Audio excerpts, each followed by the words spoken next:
Polisi mengungkapkan peran ketiga tersangka yakni Wawon Erawan alias Aki, Solihin alias Duloh, dan MDD Solehudin dalam kasus pembunuhan berantai Bekasi hingga Cianjur, Jawa Barat.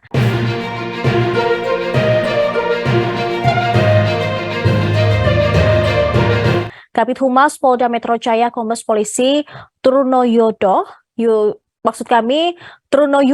Wahyu Andiko menyebut tersangka yang berperan sebagai eksekutor adalah Duloh. Diketahui Duloh yang membunuh 8 orang yakni bernama Halimah, Noneng, Wiwin, Bayu, Aimemunah, Ridwan Abdul Muiz, M. Rizwandi, dan Farida. Sementara itu, eksekutor satu korban tewas lainnya bernama Siti adalah Noneng atas perintah Wawon. Selanjutnya, Trunoyodo mengatakan peran tersangka Wawon adalah sebagai orang yang mengiming-imingi para korban dengan janji bisa menggandakan kekayaan.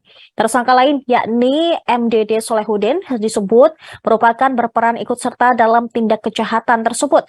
Namun itu merupakan keterangan tersangka.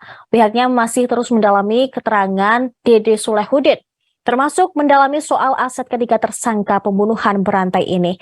Diketahui polisi menemukan fakta adanya uang sebesar 1 miliar rupiah yang dihimpun dari para korban penipuan dengan modus janji penggandaan kekayaan. Trunoyodo juga menyebut pihaknya saat ini masih mendalami aliran uang ke rekening atas nama tersangka Dede Solehudin tersebut.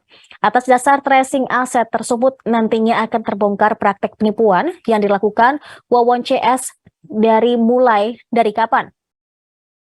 Meski demikian, Trunoyodo belum memastikan siapa otak dari kasus pembunuhan berantai ini. Sebelumnya, Kapolda Metro Jaya Irjen Polisi Fadil Imran juga menyebut kasus pembunuhan ini adalah serial killer yang dikemas supranatural dengan janji membuat menjadi kaya. Fadil mengatakan Wawon tega melakukan aksinya itu karena para korban dianggap berbahaya karena mengetahui praktek kejahatan tersebut.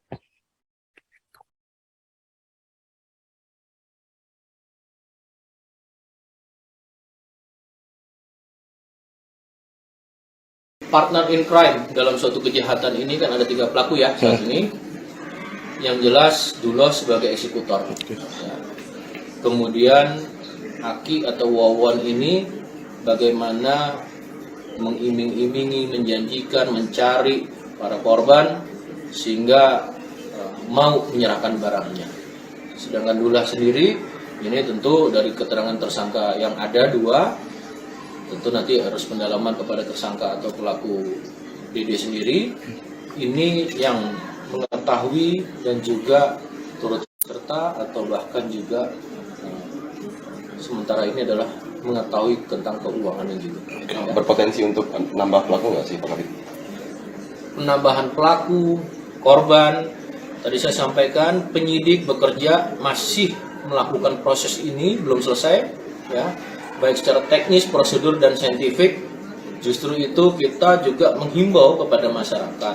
Dari awal Bapak Kapolda Metro selalu menyampaikan apabila ada kerabat saudaranya memiliki koneksi atau relasi dengan pelaku ya, atau para pelaku ini dan ada kejanggalan, menginformasikan melalui 91 Comment Center yang ada di Biro Ops Polda Metro Jaya atau langsung ke Direktorat Reserse Kriminal Umum, sehingga tindak lanjut apakah ada korban lain yang tentunya harus didasari dengan alat bukti atau justru akan menambahnya adanya potensi pelaku ya, potensi pelaku lain, ini juga harus didasari dengan saintifik dan alat bukti lainnya. Terima kasih sudah nonton, jangan lupa like, subscribe, dan share ya.